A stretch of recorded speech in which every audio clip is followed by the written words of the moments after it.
We think it's best if you skip party this year. My mother's text message glowed on my phone screen, each word hitting like a physical blow. Amanda wants a perfect holiday with just us and the kids. You understand, right? I stared at my phone, sitting in what used to be my grandmother's study. The antique desk I carefully restored gleamed in the afternoon light, its rich mahogany surface reflecting the party decorations I'd spent the weekend hanging.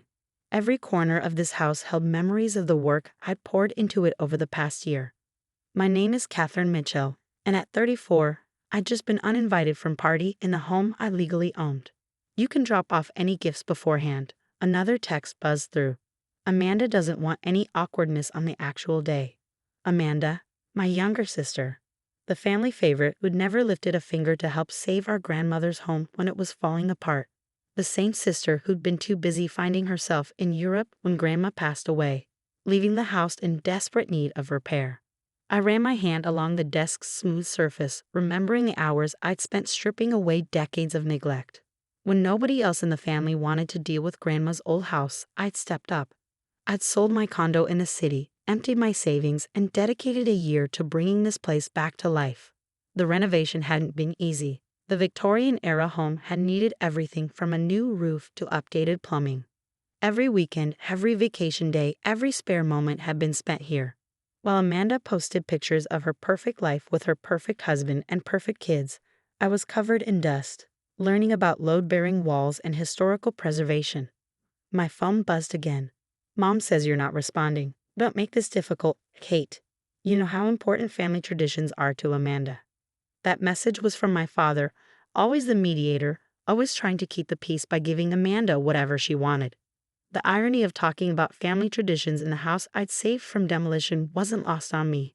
I walked through the rooms, each one a testament to my dedication. The living room where I'd discovered original hardwood floors under decades of carpet. The kitchen I'd modernized while keeping Grandma's beloved vintage tiles.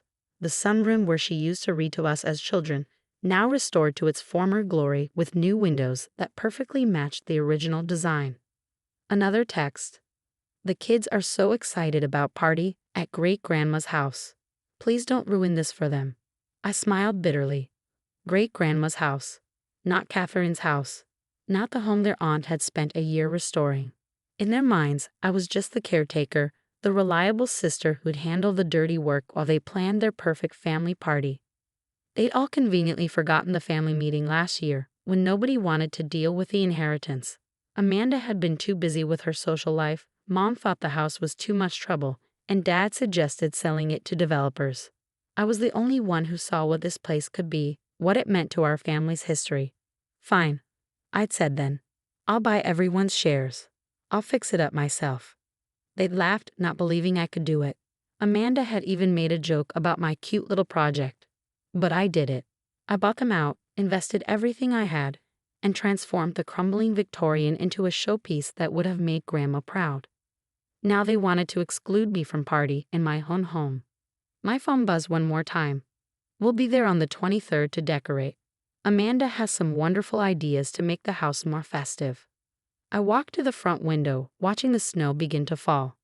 The porch railings I'd spent weeks restoring were already draped with the garland I'd hung. Warm lights twinkled from every window, and the antique door wreath, the one Grandma had made decades ago and I carefully preserved, welcomed visitors with its timeless elegance. Amanda's idea of festive usually involved plastic inflatables and enough lights to be seen from space. She'd probably want to cover up all the careful restoration work with her dollar store decorations. I sat back at Grandma's desk, my fingers tracing the delicate inlay I'd spent hours repairing. A year ago, this room had been water damaged and moldering. Now it was a testament to craftsmanship and care, just like every other room in the house.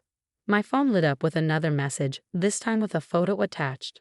Amanda's kids posed in matching party sweaters, their perfect smiles beaming beneath a caption, "Can't wait for party at the old house." The old house, my house. I opened my laptop, my hands steady despite the anger coursing through me. They'd forgotten one very important detail in their perfect party plans. Every deed, every bill, every insurance document was in my name. I made sure of that when I bought them out. It was time they remembered exactly who owned this house. Opening my email, I began to type. The next morning, I made 3 important calls.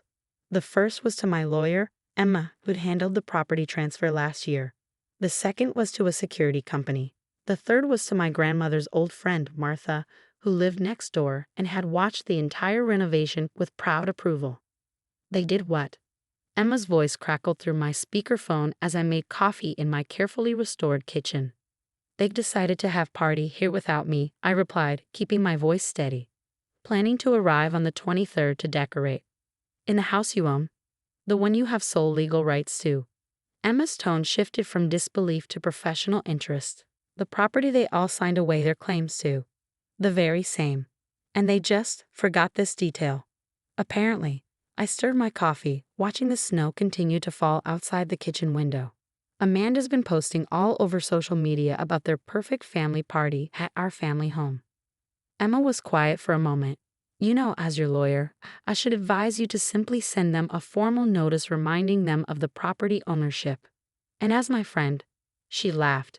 As your friend, I say make them remember it in a way they'll never forget.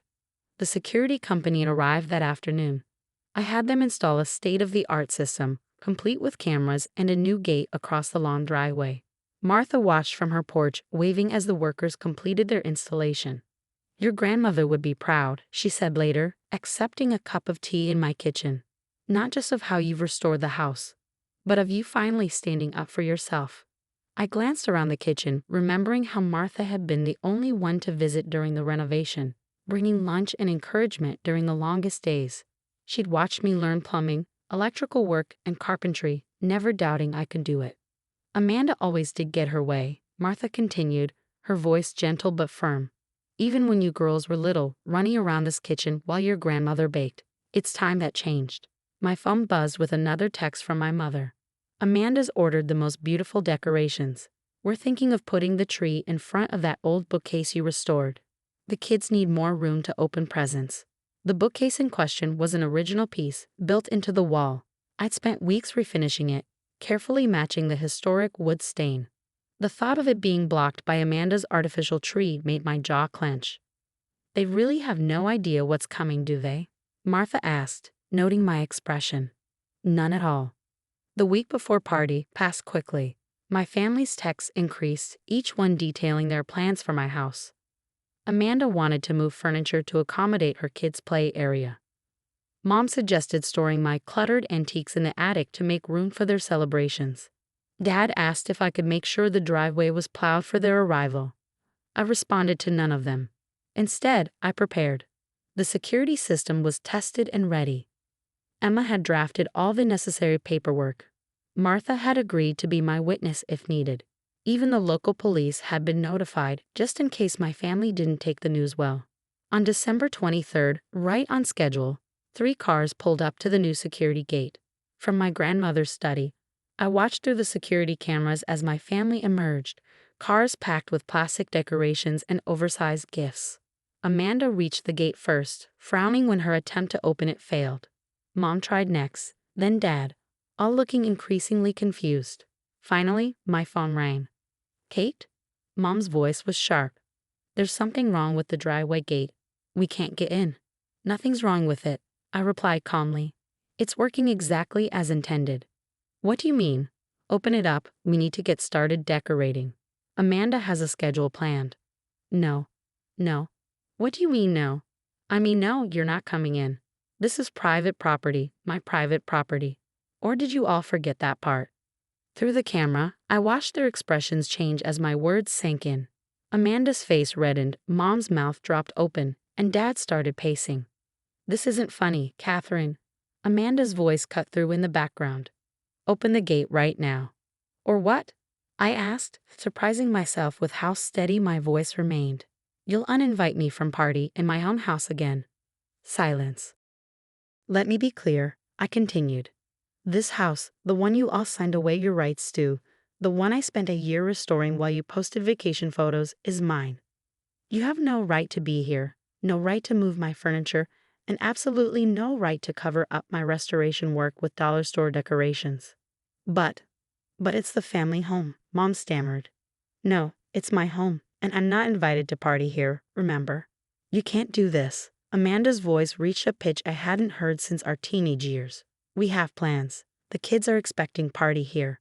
Through the security camera, I watched her gesture wildly at her children, who looked confused in the back seat of their car. My heart softened slightly at their innocent faces, but I steeled myself. This wasn't about them. It was about years of being taken for granted.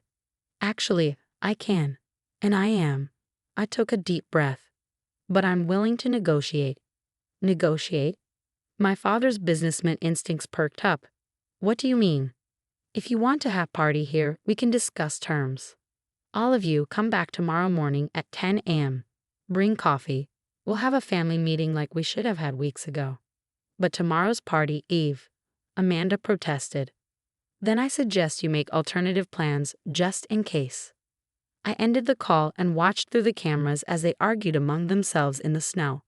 Finally, after what seemed like an eternity, they returned to their cars and drove away. Martha, who'd been watching from her window, called immediately. "Well done, dear. Your grandmother just did a little dance in heaven."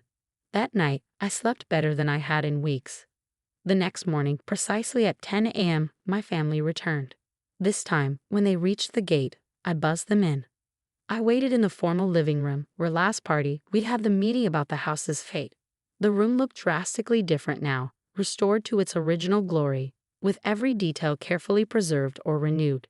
They filed in silently, taking in the transformation. Mom's eyes widened at the gleaming woodwork. Dad ran his hand along the restored crown molding. Even Amanda fell quiet as she noticed the family photos I'd carefully arranged on the walls, including several of Grandma in this very room. "Sit down," I said, gesturing to the antique furniture I'd reupholstered. "We need to talk." "Kate," Mom began, but I held up my hand. "No, let me speak first." I stood by the fireplace where Grandma's stockings, including the ones she'd made for Amanda's kids, hung perfectly arranged. "This house isn't just a building. It's not just a convenient location for your perfect party. It's our family's history, and I've spent the last year preserving it." I walked them through each room, pointing out the work I'd done, the original features I'd saved, the modern conveniences I carefully integrated without destroying the home's character. With each revelation, their expressions shifted from annoyance to amazement. "I had no idea," Dad murmured, examining the kitchen's restored vintage tiles. "Of course you didn't," I replied. "None of you visited while I was working. None of you asked. You just assumed I'd handle everything like always." Amanda had the grace to look embarrassed. We thought you were just fixing it up a little. And then you thought you could exclude me from party in my own home." I turned to face them all. "That stops now. Here are my terms." I laid out my conditions. If they wanted to celebrate party here, it would be with me, not without me. The house's restored features would be respected. No moving furniture, no blocking architectural elements, no cheap decorations covering up the history I preserved. But most importantly, I concluded, this becomes a real family home again. That means all of us working together, respecting each other and this place. There was a long silence. Finally, Mom spoke up, tears in her eyes. "We've been horrible, haven't we?" "Yes," I said simply. "You have." "The house is beautiful, Kate," Dad added. "You've done what none of us thought possible." Amanda stood up, looking around with new eyes. "I was jealous," she admitted suddenly. "You did something amazing here, and I couldn't stand that you'd succeeded where I never even tried." It wasn't a perfect apology, but it was a start. "So," I said, "what's it going to be? Party together, respecting each other and this house, or party somewhere else?" They chose to stay. Over the next 2 days, we decorated together, properly this time. Amanda's kids helped hang ornaments on a real tree that didn't block any architectural features. Mom learned the history behind each restored element. Dad fixed the squeaky board on the stairs he'd always promised to repair.